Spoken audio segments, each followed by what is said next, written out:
L'Égypte a affronté tout à l'heure le Zimbabwe. On a eu droit à un match surprenant. Les Pharaons ont d'abord été dominés au score puisque les Zimbabwéens ont ouvert les compteurs à la 20e minute. Un but de Prince Doubé. En première période, l'Égypte a eu quelques occasions mais n'a rien concrétisé. Les occasions se multiplient en seconde mi-temps et ça finit par rentrer à la 63e minute. Un but d'Omar Marmouche. Puis à la fin, c'est Mohamed Salah qui vient délivrer les siens. C'est un score assez surprenant, selon vous, ou le fait plutôt que l'Égypte ait été dominée pendant une grande partie du match ? Que l'Égypte a été piégée, surtout. Piégée, oui. Puisqu'ils ont archi-dominé le Zimbabwe, mais ils sont tombés sur des warriors qui étaient des vrais guerriers et qui ont effectivement fait un barrage, un mur jaune devant le but de leur gardien qui a 40 ans, Washington Aroubi.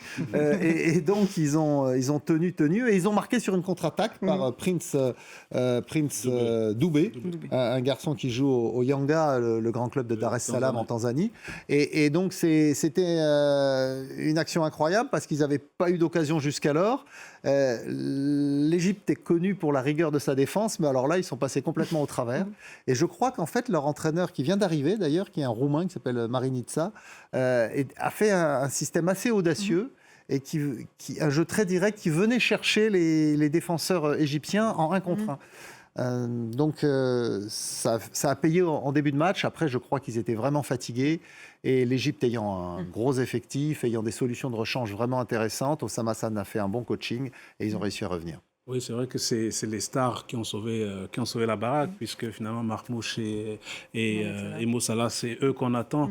Mais pour revenir à la question, le score 2-1, l'Égypte, c'est souvent une équipe qui joue à l'économie. C'est rarement des très gros scores, mais c'est efficace. Mais c'est vrai qu'aujourd'hui, ils ont été piégés parce que c'est 2 tirs cadrés, 2 tirs, même pas cadrés, 2 tirs pour l'équipe du Zimbabwe, des Warriors. Et les Égyptiens ont eu le ballon 80% du temps, je crois. Je crois que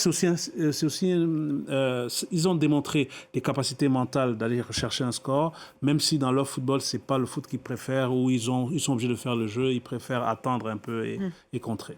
Et là, ils avaient quand même des joueurs pour faire le jeu. C'est ça qui a été intéressant. C'est qu'au bout d'une demi-heure, Osama Hassan, le sélectionneur, qui est l'ancien grand buteur des Pharaons, champion aussi. Oui, bien sûr, qui a gagné 3 fois la Coupe d'Afrique des Nations par le passé, il s'est rendu compte que ça ne fonctionnait pas. Il a sorti un milieu de terrain, il a rajouté un attaquant, en l'occurrence Mostafa Mohamed, l'avancante du FC Nantes. Et donc, ils étaient avec 4 attaquants pour vraiment arriver à égaliser d'abord et à remporter le match. Et ça a fini par payer. Il a fait rentrer Zizou et Ibrahim Adel. Et ils avaient des solutions de rechange.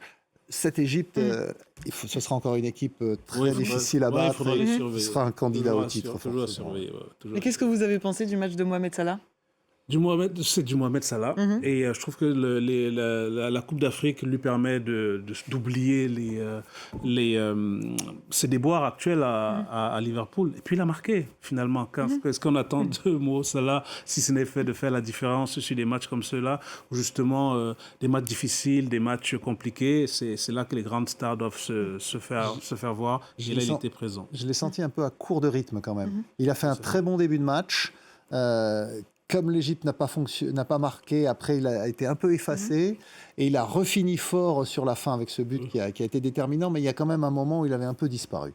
Oui, mais c'est souvent comme ça avec l'Égypte, où il est vraiment le cherry on the cake. Cherry on the cake. Cherry on the cake, où il vient vraiment pour terminer le boulot. Il est moins présent dans le jeu avec la sélection qu'il ne l'a été au moment où, à Liverpool, il avait son côté droit qui fonctionnait plutôt bien.